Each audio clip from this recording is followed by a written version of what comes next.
বন্ধুসকল, মই আপোনালোকক মোৰ এই ভিডিঅ'টোলৈ স্বাগতম জনাইছোঁ।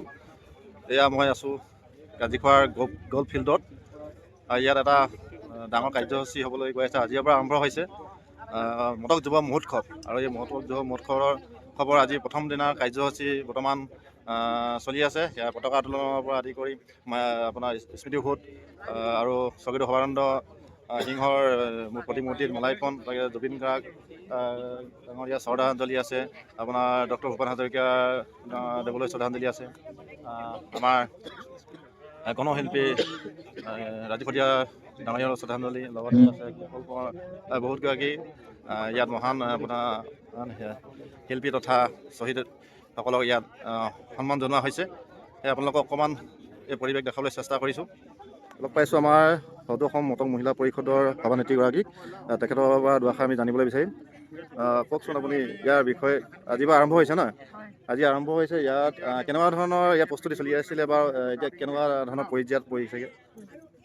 আজি সদৌ অসম মটক সন্মিলন আৰু সদৌ অসম মটক যুৱ ছাত্ৰ সন্মিলন ১৩০তম দ্বিবাৰ্ষিক অধিৱেশনৰ লগতে মটক মহিলা পৰিষদৰ ৭ম দ্বিবাৰ্ষিক অধিৱেশনৰ লগত সংগতি ৰাখি মটক যুৱ মহোৎসৱ ২০২৬ আজি প্ৰথম বৰ্ষ আয়োজন কৰা হৈছে। মটক জনগোষ্ঠীৰ প্ৰাক ঐতিহাসিক কালৰ পৰা বসবাস কৰি থকা আমাৰ মটক ভূমিপুত্ৰ মটক জনগোষ্ঠীটোৰ ইতিহাস বিজড়িত এটা মহোৎসৱ এখন আয়োজন কৰা হৈছে। এই মহোৎসৱৰ লগত সংগতি ৰাখি আজি প্ৰথম কাৰ্যসূচী আমাৰ পতাকা উত্তোলন কাৰ্যসূচী আৰু দ্বিতীয় কাৰ্যসূচী আমাৰ স্মৃতিসৌধ কাৰ্যসূচী আৰু তাৰপিছতে আমাৰ ৰজা স্বৰ্গদেৱ সৰ্বানন্দ সিংহৰ মূৰ্তি মাল্যৰ্পণ কাৰ্যসূচী আমাৰ হৈ গ'ল। ইয়াৰ পিছতে আছে আমাৰ নপুৰণি সতীৰ্থ সন্মিলন এখন কাৰ্যসূচী আছে, য'ত আমাৰ মটক জনগোষ্ঠী কেওটা সংগঠনৰ আমাৰ যিসকল আছিলে, যিসকলে আমাৰ জনগোষ্ঠীটো আগবঢ়াই নিয়াৰ ক্ষেত্ৰত দায়িত্বভাৰ লৈ তেওঁলোকে সামৰি আছে, তেওঁলোকৰ পৰা আজি নতুনসকলে কি শিকিবলৈ পাব, মানে তেওঁলোকে ধৰি লওক কেনেকুৱা ধৰণকৈ আগতে সংগঠনবিলাক আগবঢ়াই দিছিলে বা বৰ্তমান কেনেকুৱা পৰিস্থিতি আছে, সেই বিষয়ে আজি আমি জানিব পাৰিম বা ৰাইজে জানিব পাৰিব। সংগঠনবিলাক যে মটক জনগোষ্ঠী বহু ৰাইজে নাজানে যে সংগঠন মানে কি, সংগঠনবিলাকক কেনেকৈ ধৰণে ছাপোৰ্ট কৰিব লাগে বা সহায় কৰিব লাগে, সেই বিষয়ে বহুতে নাজানে। কিন্তু এই যে সংগঠনত জড়িত হৈ থকা আজি ব্যক্তিসকলে কিমান ত্যাগ কৰি যে এটা সংগঠন আগবঢ়াই নিছে বা নিজৰ জাতিৰ কাৰণে যি সংগ্ৰাম ত্যাগ কৰিছে, নিজৰ ঘৰ দুৱাৰি কেনেকৈ জাতিটো আগবঢ়াই নিব লাগে সেইখিনি ত্যাগ কৰিছে, তাৰ বিষয়ে আজি আমি জানিব পাৰিম। গতিকে সকলো ৰাইজৰ আমি মটক জনগোষ্ঠীৰ ৰাইজৰ লগতে বিভিন্ন ৰাইজৰ আমি উপস্থিতি কামনা কৰিছোঁ। লগতে 4 দিনীয়া যি আমাৰ এই মটক যুৱ মহোৎসৱৰ যি 4 দিনীয়া কাৰ্যসূচী আছে, সেই 4 দিনীয়া কাৰ্যসূচী আমি সমগ্ৰ ৰাইজৰ আমি উপস্থিতি কামনা কৰিছোঁ। আপোনাৰ ইয়াত এই স্থলীৰ পৰা আপোনালোকে মহিলাসকলক আৰু বা ইয়াত যুৱসকলক আপোনালোকে ইয়াৰ পৰা কি বাৰ্তা দিব বিচাৰিব? হয়, মই আজি এই যুৱ মহোৎসৱখন যিহেতু এখন যুৱ মহোৎসৱ আজি প্ৰথম বৰ্ষ আয়োজন কৰিছে। এই যুৱ মহোৎসৱৰ যোগেদি আমাৰ জনগোষ্ঠীটোৰ যিসকল যুৱক যুৱতী আছে, সেই যুৱক যুৱতীসকলে জনগোষ্ঠীটোৰ স্বাৰ্থত, মানে যিসকলে শিক্ষাই হওক, ৰাজনীতিয়ে হওক বা যিখিনি আমাৰ ন্যায্য প্ৰাপ্তি দাবী আছে, সেই ক্ষেত্ৰত তেওঁলোকে কেনেধৰণে আগবাঢ়ি যাব বা কি কৰিব লাগিব, সেই বিষয়ে আজি এই যুৱ মহোৎসৱৰ যোগেদি আমি ৰাইজক আমি এটা জনাব বিচাৰিছোঁ। ধন্যবাদ। ইতিমধ্যে 5, 6, 7 আৰু 8 4দিনীয়া কাৰ্যক্ৰমণিকাৰে আজি চাবুৱাৰ কাজিখোৱাৰ এই গল্ফ ফিল্ডত মটক মহোৎসৱ লগতে আমাৰ আটাইকেইটা সংগঠনৰ যি দ্বিবাৰ্ষিক অধিৱেশন আছে, অধিৱেশন অনুষ্ঠিত হৈছে। আজি প্ৰথম দিনা ইতিমধ্যে কেইবাটাও কাৰ্যসূচী অন্ত পৰিছে। আমি সমূহ ৰাইজক আমাৰ প্ৰতিটো কাৰ্যসূচীলৈ সাদৰেৰে নিমন্ত্ৰণ জনাইছোঁ। এইবাৰ আমি প্ৰথম বাৰ্ষিক মটক মহোৎসৱ অনুষ্ঠিত কৰিছোঁ। এই মটক মহোৎসৱে আমাৰ ক্ৰীড়া, আমাৰ শিক্ষাৰ লগতে আমাৰ কৃষ্টি সংস্কৃতি, আমাৰ ঐতিহ্য পৰম্পৰা, এই সকলো বিষয়ৰ ওপৰত ইয়াত বিস্তৃতভাৱে আলোচনা হ'ব। আৰু আগন্তুক দিনবিলাকত আমাৰ নতুন প্ৰজন্ম কেনেধৰণে এইবিলাক আমাৰ কাৰণে উদ্বুদ্ধ হ'ব, আমি কেনেধৰণে আগবাঢ়ি যাব লাগিব, এই সকলোবিলাক বিষয় ইয়াত বিস্তৃতভাৱে আলোচনা হ'ব। মুঠতে এই মটক মহোৎসৱে জনগোষ্ঠীটোক মই ভাবোঁ যে আগন্তুক দিনত এটা সঠিক বাট দিবৰ বাবে সক্ষম হ'ব। লগতে আগন্তুক আমাৰ যিখন নেকি আমাৰ অধিৱেশন, যিখন আমাৰ বিষয় বাছনি সভা, ইয়াৰ জৰিয়তে আমাৰ জনগোষ্ঠীটোৰ বিভিন্ন বিষয়বিলাক ইয়াত আলোচনা হ'ব।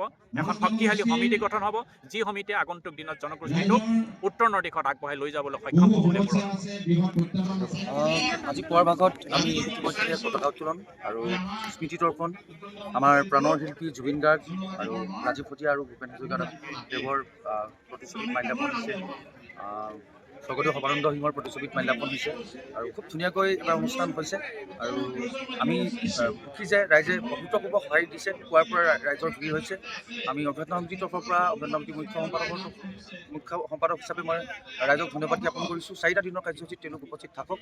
মটক জনগোষ্ঠীৰ যুৱক যুৱতীসকলক লৈ, মটক জনগোষ্ঠীৰ ৰাইজক লৈ কেনেধৰণৰ আমি পৰিকল্পনা কৰিছোঁ, মটক জনগোষ্ঠীৰ সংগঠনসমূহে ইয়াত প্ৰতিফলিত হ'ব। ৰাইজৰ অভূতপূৰ্ব সঁহাৰি লাগিব, পৰামৰ্শ লাগিব। এই পৰামৰ্শসমূহ আগত লৈ পেলাই আমি গোটেই অনুষ্ঠানভাগী আগবঢ়াম বুলি ভাবিছোঁ। সংবাদ মাধ্যমৰ ইয়াত অৰিহণা থাকিব।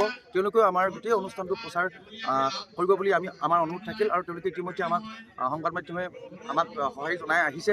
গতিকে আশা ৰাখিছোঁ প্ৰতিঘৰ মটক ৰাইজ লগতে অসমৰ প্ৰতিঘৰ ব্যক্তি এই অনুষ্ঠানলৈ আহক আৰু মটক জনগোষ্ঠীৰ ৰাইজে কেনেধৰণৰ কাৰ্যসূচী ৰূপায়ণ কৰিছে এবাৰ চাওক, তাকে অনুৰোধ জনাম। হয়, আমাৰ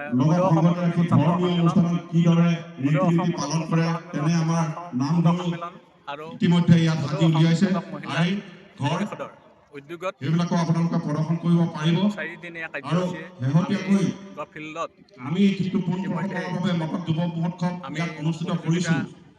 আমাৰ জনগোষ্ঠীৰ ছাত্ৰ-ছাত্ৰীসকলৰ বাবে যুৱক যুৱতীৰ লগতে অসমৰ প্ৰতিযোগিতা, অন্যান্য বিভিন্ন জাতি জনগোষ্ঠীৰ যুৱক যুৱতীয়ে ইয়াত বক্তৃতা বহুত কথা শিকিবলৈ ৰাখিছোঁ আৰু বিভিন্ন আমাৰ স্থানীয় স্কুলবিলাকক আমি নিমন্ত্ৰণ জনাইছোঁ।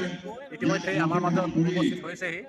আমি এই প্ৰতিভা বিকাশৰ কাৰণে ছাত্ৰ-ছাত্ৰীসকলক যি আজি সকলোৱে উদ্যোগ লৈছে, আমি তেখেতসকলক ধন্যবাদ জ্ঞাপন কৰিছোঁ। আমি এখন মঞ্চ তৈয়াৰ কৰিছোঁ। এই মঞ্চৰ পৰাই আমাৰ ছাত্ৰ-ছাত্ৰীসকল উপকৃত হ'ব, যাতে আমাৰ এই জনগোষ্ঠীটোৰ উন্নয়নৰ ক্ষেত্ৰত আমাৰ ছাত্ৰ-ছাত্ৰীসকলেই ভূমিকা গ্ৰহণ কৰিব। গতিকে আমি সকলো ছাত্ৰ-ছাত্ৰীক লৈ যি আজি অনুষ্ঠান ক্ষন্তেক পাছতে আমি আৰম্ভ কৰিম। গতিকে আমি যিসকলক নিমন্ত্ৰণ কৰিছিলোঁ ইতিমধ্যেই আমাৰ বিশ্বাস মণ্ডলীসকলো আহি আমাৰ মাজত উপস্থিত হৈছেহি আৰু আমাৰ ছাত্ৰ-ছাত্ৰীসকল আৰু লগতে শিক্ষক শিক্ষয়িত্ৰী সকলোৱে আহি আমাৰ ইতিমধ্যে মূল মণ্ডপত প্ৰৱেশ কৰিছেহি। আমি সকলোকে ধন্যবাদ জ্ঞাপন কৰিছোঁ। আমি ক্ষন্তেক পিছতেই আমাৰ এই কাৰ্যসূচী আমি আগবাঢ়িবলৈ আমি সক্ষম হ'ম। গতিকে আমি সকলো ৰাইজক আমি সকলোকে আহ্বান জনাইছোঁ, এই প্ৰতিযোগিতাসমূহত সকলোৱে যাতে সঁহাৰি জনায়, লগতে ছাত্ৰ-ছাত্ৰীসকলক উৎসাহ জনায় আৰু ছাত্ৰ-ছাত্ৰীসকলক প্ৰতিভা বিকাশৰ কাৰণে সকলোকে গুৰুত্ব দিব বুলি আমি পুনৰবাৰ অনুৰোধ জনাই মোৰ বক্তব্য সামৰিছোঁ। ধন্যবাদ।